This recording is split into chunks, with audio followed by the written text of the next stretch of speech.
Hai Kosem dan Ciklau, boleh cerita nggak gimana cara budgeting untuk sandwich generation? Boleh dong, kita ceritain di video ini.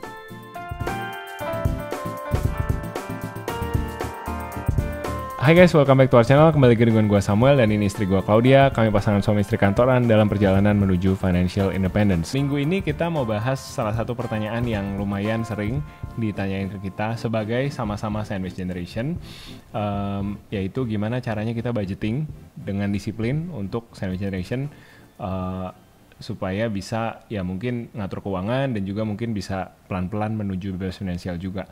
Ya, keluar lah ya dari rantai memutus mata rantai sandwich generation ya. Konteks dulu kalian ini mungkin buat teman-teman yang baru ketemu kami pertama kali di video ini. Jadi tadi seperti yang saya bilang, kami berdua sama-sama sandwich generation. Kalau dari saya sendiri itu jadi kondisinya orang tua atau papa saya itu pencari nafkah tunggal di keluarga.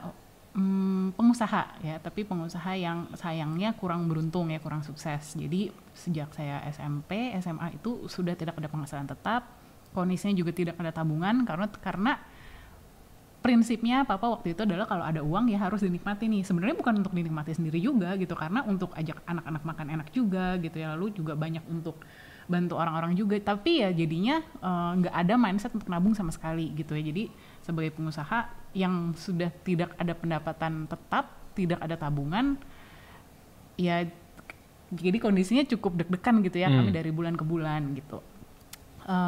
Pas SMA juga akhirnya saya udah kerja jadi guru les bahasa Inggris buat anak tetangga, dan itu uangnya semua kasih ke orang tua untuk bantu hari-hari dan juga bantu untuk uang sekolah saya sendiri dan adik saya masih punya adik 2, jadi 3 bersaudara ya.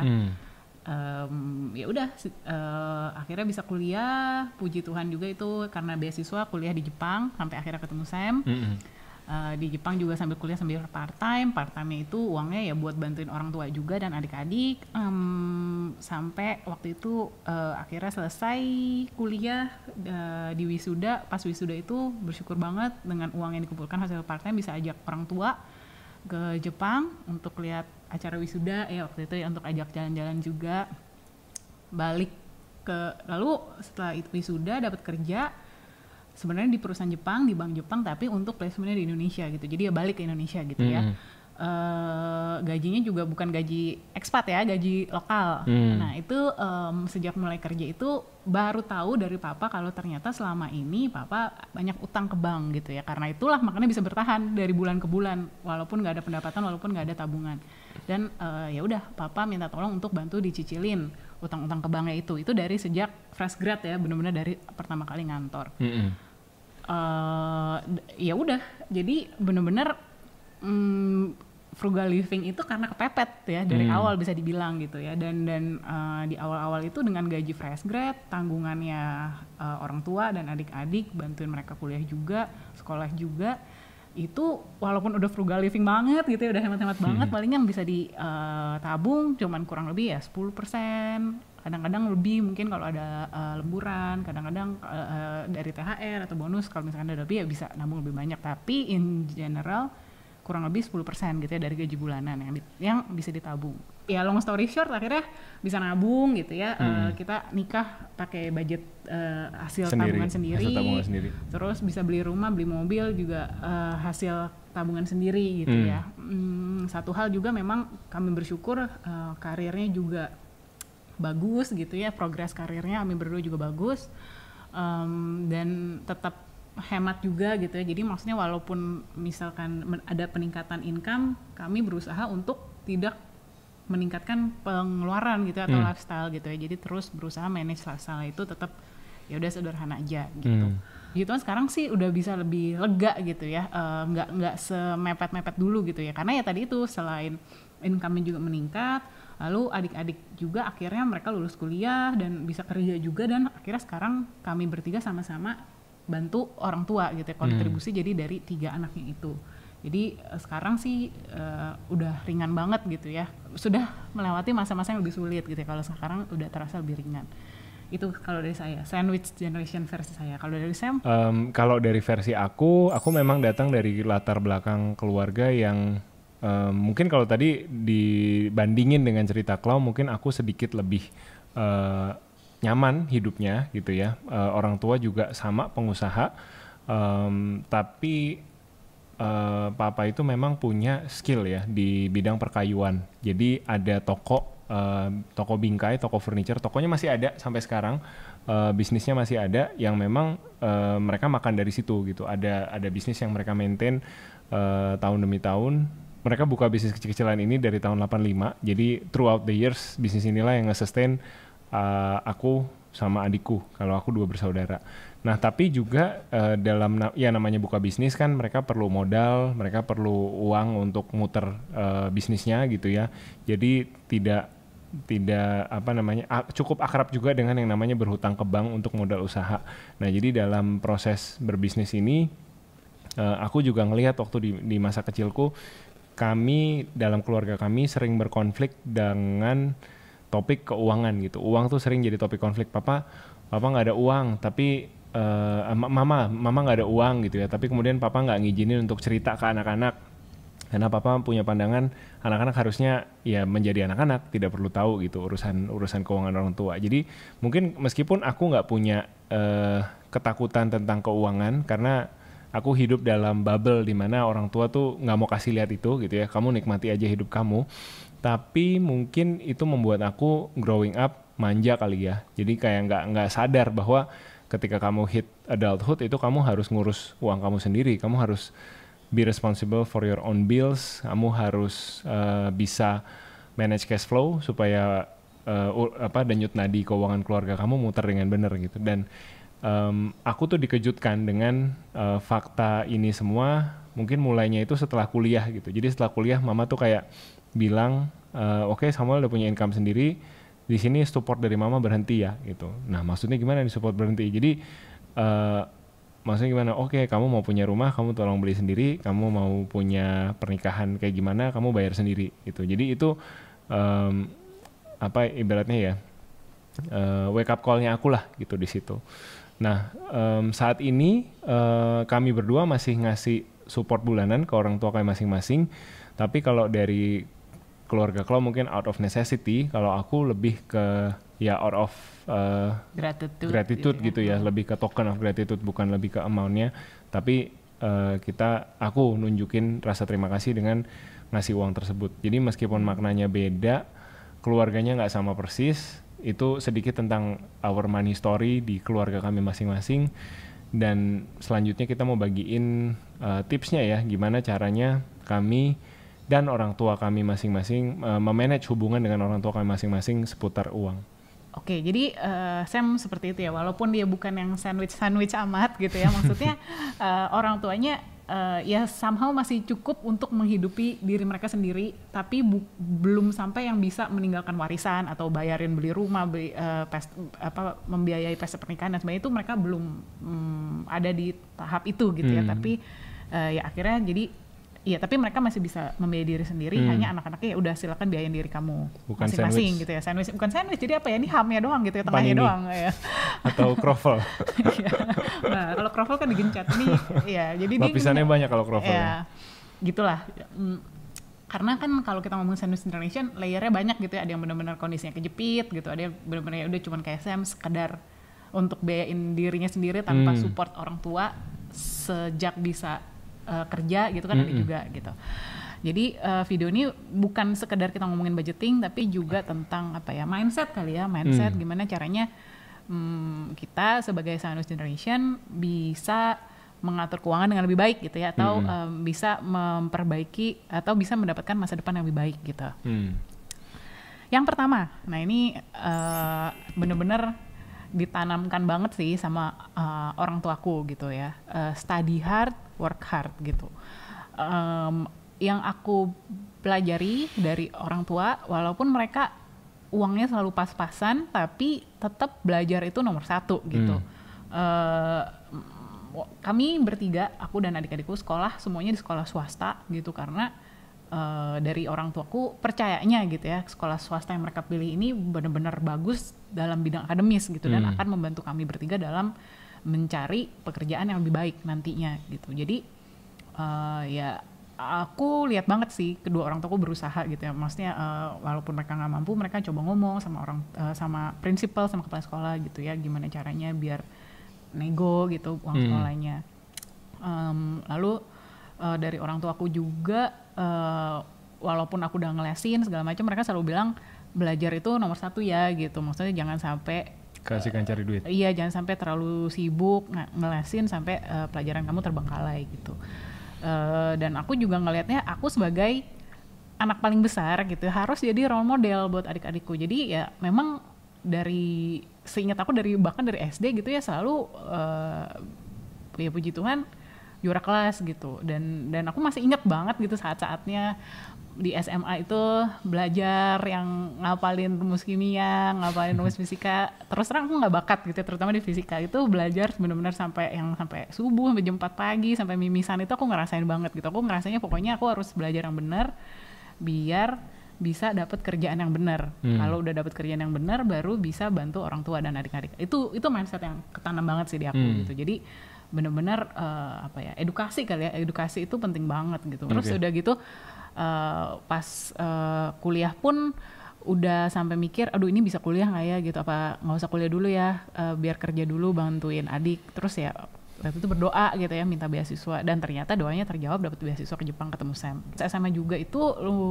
bersyukur ketemu guru akunting yang menotis talent aku gitu. Oh nih anak kayaknya ada bakat nih di akunting gitu ya, si guru itu. Terus aku diajaklah ke klub akunting. Dan dari situ menang beberapa kejuaraan nasional akunting. Waktu itu satu di Universitas Indonesia, satu lagi di Universitas Parahyangan ya, 2. Nah berbekal 2 inilah akhirnya bisa membuka banyak pintu-pintu beasiswa pas mencari kampus untuk S1-nya gitu. Jadi ya itu tadi ya, penting banget itu untuk belajar sungguh-sungguh. Walaupun itu bukan segalanya, lagi-lagi ya, maksudnya kan bakat dan talenta orang beda-beda, mungkin ada yang akademisnya pinter atau ada yang jalan lainnya gitu ya. Ini hanya sharing cerita saya ya aja. Jadi ya study hard, work hard gitu ya. Ada yang mau ditambahin mungkin? Ya, aku nggak serajin Klau belajarnya, sekolahnya nggak sepinter Klau. Kalau soal study hard dan work hard, mungkin aku bisa over perspektif dari sudut pandang aku sebagai HRD ya sekarang gitu. Gimana caranya kita ngelihat seseorang itu layak untuk di interview gitu. Mau nggak mau ya salah satu yang kita lihat ya adalah IPK-nya, sekolahnya, kaliber sekolahnya di mana gitu. Call it discrimination, call it whatever you want, tapi untuk banyak company praktek ini masih dilakukan. Karena mau nggak mau kita harus cari best of the best. Ini kita bicara soal company yang multinasional ya, company yang memang namanya teman-teman mungkin lihat di billboard besar di mana-mana gitu. Teman-teman lihat ada cabangnya di luar negeri gitu. Pasti yang salah satu yang jadi tolak ukur pertama untuk kita hire kandidat adalah IPK-nya bagus apa enggak, sekolahnya bagus apa enggak. Terutama mungkin untuk fresh grad. Terutama untuk posisi fresh grad. Ya, aku bicara soal posisi fresh grad karena aku di employer branding ya, jadi aku hiring kebanyakan untuk posisi fresh graduate. Mau nggak mau kita lihat IPK-nya, mau nggak mau kita lihat seberapa pinter dia sekolah. Kenapa begitu? Karena logikanya sederhana, sekolah dengan benar adalah tanggung jawab utama seorang mahasiswa. Jadi kalau misalkan dia bersinar di area-area lain gitu ya, banyak aktivitas, sering ikut BEM, berprestasi segala macam, tapi kalau kuliahnya terbengkalai, ya mohon maaf itu akan jadi nilai minus lah ya mungkin. Ini jangan berkecil hati ya buat teman-teman yang prestasinya kurang, tapi mungkin karena kita lagi bicara soal nilai, kalau teman-teman masih bisa kejar, ya kejarlah setinggi-tingginya. Bukan berarti kemudian pintu tertutup rapat untuk kalian yang nilainya nggak bagus, nggak juga gitu ya. Karir tetap bisa dicari dengan mengandalkan prestasi yang lain juga gitu, organisasi dan lain sebagainya, tapi tentu akan lebih mudah jika kalian organisasinya bagus dan juga akademisnya juga excellent gitu. Jadi jangan meremehkan IPK, jangan meremehkan sekolah, karena memang masih jadi salah satu faktor yang dilihat oleh banyak HRD. Ya, karena suka tidak suka biasanya kan kalau fresh grad gitu kan memang screeningnya baru dari CV doang. Betul. Gitu ya. Kadang-kadang yang masuk CV-nya tuh ribuan ya, mereka kadang-kadang nggak ada waktu gitu ya untuk bacain kamu dapat medali emas apa gitu ya, sepatu roda atau apa ya, mungkin mereka belum sampai sana baru lihat atasnya aja, oh IPK kamu 2 gitu kan, mungkin ya udah di-cut dulu gitu. Walaupun again ini kita ngomongin general Iya, ini rule. lagi-lagi ini bukan discouraging ya buat bukan teman-teman yang IPK-nya kurang, tapi ini general rule aja. Terus yang kedua adalah budgeting. Nah ini budgeting ini juga penting banget gitu, karena kalau kita nggak pernah nyatet, kita keluarin uang buat apa, gimana kita bisa evaluasi gitu ya, ini kita udah benar atau enggak. Karena banyak banget nih orang-orang yang cerita, gue gaji berapapun kok kayaknya habis-habis aja ya, terus habisnya gue nggak tahu tuh kemana gitu kan, hilang aja gitu, tiap tanggal 15 gitu kan, baru tengah bulan tahu-tahu kalau gue udah nggak ada uang gitu ya. Nah kalau nggak pernah dicatat, kita nggak pernah tahu larinya kemana gitu. Ya ini again berlaku bukan hanya untuk sandwich generation gitu, tapi buat kita yang ingin memperbaiki kondisi keuangan kali ya, atau mengevaluasi keuangan dengan lebih baik lagi gitu, harus dicatat pengeluaran dan pemasukan. Betul. Dan sekarang itu untuk catat pemasukan dan pengeluaran udah nggak susah ya, nggak kayak dulu gitu kan, harus buka folio gitu kan, garisin gitu, atau bahkan buka Excel. Sekarang tuh udah banyak apps yang bahkan gratis gitu, jadi benar-benar tinggal buka HP, tinggal masukin aja. Iya, budgeting ini underrated tapi memang penting sih untuk kita coba bangun disiplin ya gitu. Di usia sekarang pun kami nggak berhenti lakukan budgeting. Tiap bulan kami masih ada financial report yang kami belajari sama-sama. Kalau yang bikin sih, tapi aku pelajari gitu. Maksudnya kayak kita nih banyak spending nih di area ini gitu, kayak habis bikin pagar atau habis beli ini mikrofon demi menyenangkan kuping netizen gitu ya. Ini expense gitu kan yang kita keluarkan ya kita catat gitu. Investasi. Jadi itu sih yang buat kami budgeting itu jangan diremehkan, karena it's not always about how big is your income. Income 100 juta tapi pengeluarannya 100 juta juga, ya habis, net worth-nya 0 sebenarnya. Tapi kalau kita income-nya kecil, nggak usah 100 juta pun, tapi kalau kita bisa save ya, nah yang di save itu kan yang akhirnya bisa mulai membuka jalan kita bisa bebas dari sandwich generation atau rat race ini gitu, kita bisa fire itu. Yang ketiga setelah budgeting adalah frugal living. Nah frugal living ini kenapa penting banget? Ini juga udah beberapa kali kami ngomong sampai berbusa ya sebenarnya. Iya, maksudnya ini udah beberapa kali dibahas gitu. Pentingnya apa? Pentingnya adalah gini, kita nggak pernah kita sulit banget untuk mengatur pemasukan. Maksudnya gini, kita kerja sebagus-bagusnya di kantor, kalau memang belum opportunity-nya belum ada gitu, rezekinya belum ada, jodohnya belum ada, ya mungkin nggak selalu, maksudnya kerja keras itu nggak selalu equal dengan kenaikan gaji atau kenaikan promosi gitu. Jadi itu kebanyakan di luar kontrol kita gitu ya. Betul. Oke, kerja kerasnya di dalam kontrol kita, tapi kesempatan untuk promosi dan naik gaji itu bukan di dalam kontrol kita aja gitu. Banyak banget eksternal faktornya. Apakah ada slot untuk promosi, apakah company-nya lagi doing well or not gitu kan. Kalau lagi pandemi gini kan susah ya, maksudnya kadang-kadang bisnis untuk survive aja susah, boro-boro untuk promosiin kamu gitu, walaupun mungkin kamu kerjanya udah luar biasa excellent gitu. Tapi satu hal yang selalu bisa kita atur adalah pengeluaran kita gitu. To some extent tentunya ada batas bawah ya namanya. Kita pengeluaran tentu ada batas bawah. Minimalnya, sehemat-hematnya tetap aja kan kita makan misalkan sehari harus 3 kali gitu kan, harus mandi sehari 2 kali, ya bayar air, bayar sabun, itu kan seminimal-minimalnya gitu kan. Nggak mungkin tiba-tiba kita frugal living, oke saya mandinya sebulan sekali aja biar hemat air. Itu kan maksudnya sehemat-hematnya ada batas bawah gitu ya, minimal gitu. Nah tapi untuk yang income-nya besar terutama ya, selalu ada ruang untuk penghematan gitu ya, selalu kita bisa memilih untuk hidup lebih sederhana gitu ya. Misalkan hidup untuk berkata cukup atas hal-hal yang atas hal-hal yang sederhana gitu. Misalkan kita udah kebeli rumah 1 gitu, atau punya mobil 1, nggak mesti selalu beli mobil 2, 3, 4 gitu, atau beli rumah yang lebih besar gitu kan. Maksudnya kita bisa evaluasi lagi gitu, benar-benar secara objektif sebenarnya kebutuhan kita untuk hidup tuh apa gitu. Karena banyak ngomong juga gitu ya, biaya hidup itu mah kecil gitu ya, yang mahal itu kan yang mahal itu gaya hidup gitu. Apalagi ngerti banget di kota besar, hidup di kota besar gitu ya, terus di zaman medsos di mana orang-orang flexing kayak sekarang ini gitu, mungkin kayaknya susah gitu ya untuk bisa kita hidup sederhana gitu ya. Kadang-kadang kita takut nggak, kurang gaul atau takut nggak ada teman dan sebagainya gitu. Tapi kembali lagi itu semua adalah hal-hal yang sebenarnya kita bisa atur gitu ya, itu sebenarnya lebih ke mau atau enggaknya kita gitu, lebih ke internalnya kita gitu ya, frugal living. Dan lagi-lagi frugal living itu bukan selalu tentang kita beli barang paling jelek atau hidup menderita. Ini juga udah sering banget kami share gitu ya.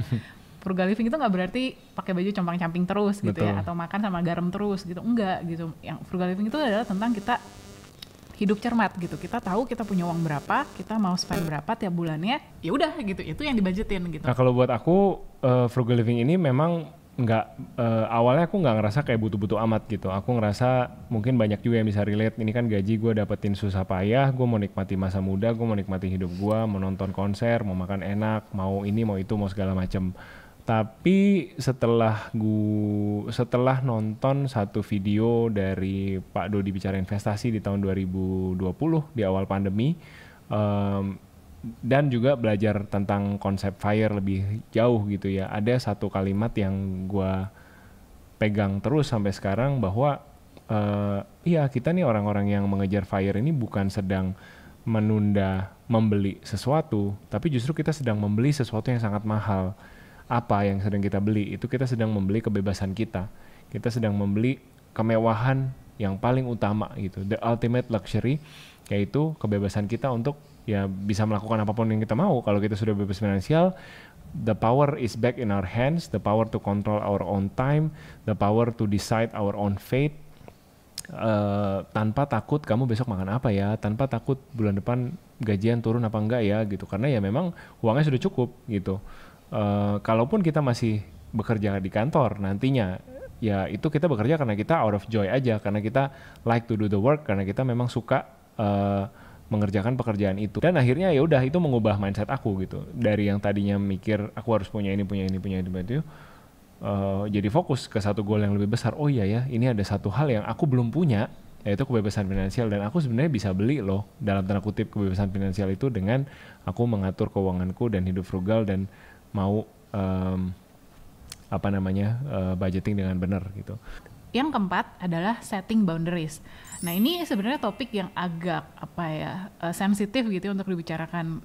Saya pribadi banyak dapat sharing teman-teman melalui DM, bahkan di komen-komen juga banyak gitu ya yang cerita kesulitannya itu mengatur keuangan kalau bagi seorang senior generation adalah waktu orang tua atau orang-orang yang ditanggung itu terusan meminta uang gitu ya, terus-terusan meminta bantuan dalam bentuk uang gitu.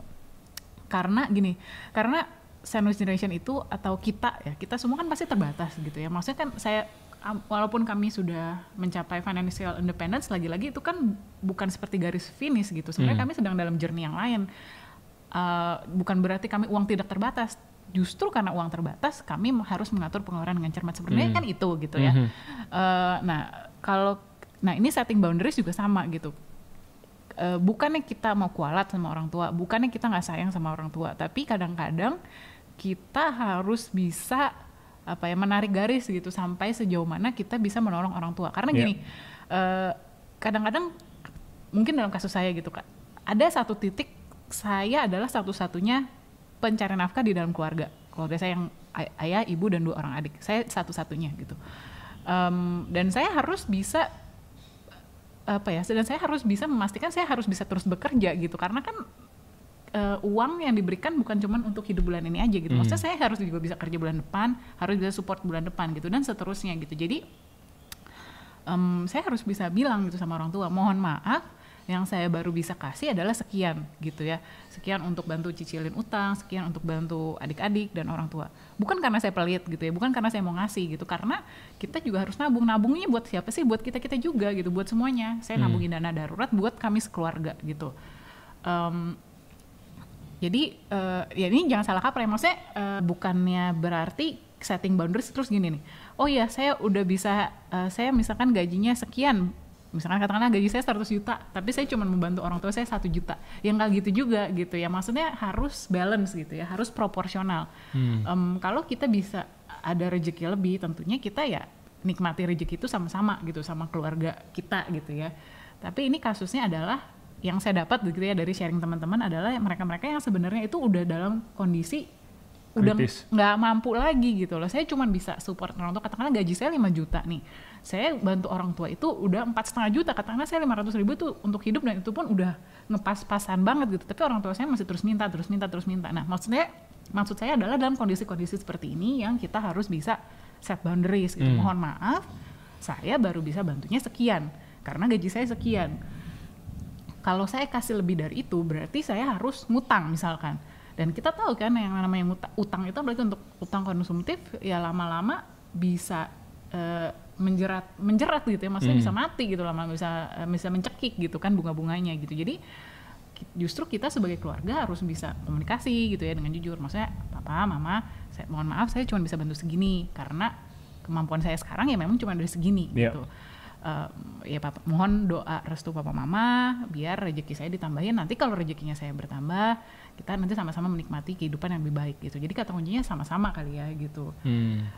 Karena sebagai si yang pencari nafkah utama, jangan sampai dia tercekik terus akhirnya sampai nggak bisa kerja gitu ya, stres atau mungkin terlilit utang gitu kan untuk menghidupi gaya hidup gitu ya. Betul. Gitu sih. Aku suka banget tadi yang Chloe mention soal kita bukannya mau kualat sama orang tua atau durhaka, tapi kadang ya realita adalah realita, dan sebenarnya meskipun pengeluaran itu dikeluarkan untuk kebahagiaan orang tua dalam tanda kutip gitu ya, tetap aja itu pengeluaran yang sebenarnya selayaknya seperti pengeluaran-pengeluaran lain pada umumnya, seperti teman-teman bayar listrik, seperti teman-teman bayar air di rumah, harus ada budgetnya. Demikian pula pengeluaran untuk orang tua harus ada budgetnya dan harus kita berani untuk komunikasikan. Untuk cara komunikasinya gimana, kita serahkan ke keluarga masing-masing, pasti ada gaya dan ada usaha komunikasi yang berbeda masing-masing gitu ya, tapi itu harus kita berani lakukan supaya kita juga bisa mulai punya habit berdisiplin untuk menabung untuk hal-hal yang lain juga gitu. Oke, itu tips dari kami untuk menghadapi situasi sandwich generation. Setebal apapun lapisannya, seperti apapun situasinya, ya harus dihadapi gitu ya. Kalau itu sudah jadi realita dari keluarga kita masing-masing. Mudah-mudahan pelan-pelan bisa jadi lebih baik gitu. Betul. Ya. Gitu. Maksudnya kalau dalam cerita saya kan maksudnya pelan-pelan adik bisa lulus kuliah, bisa sama-sama bantu orang tua gitu ya. Ya, percaya bahwa ada jalan keluarnya kalau kalian hadapi dengan pelan-pelan, dengan sabar, setiap ada proses pasti bisa melaluinya gitu. Kami sudah lalui, prosesnya nggak gampang dan memang butuh komunikasi, butuh disiplin bertahun-tahun, tapi pasti kalian juga bisa lewati.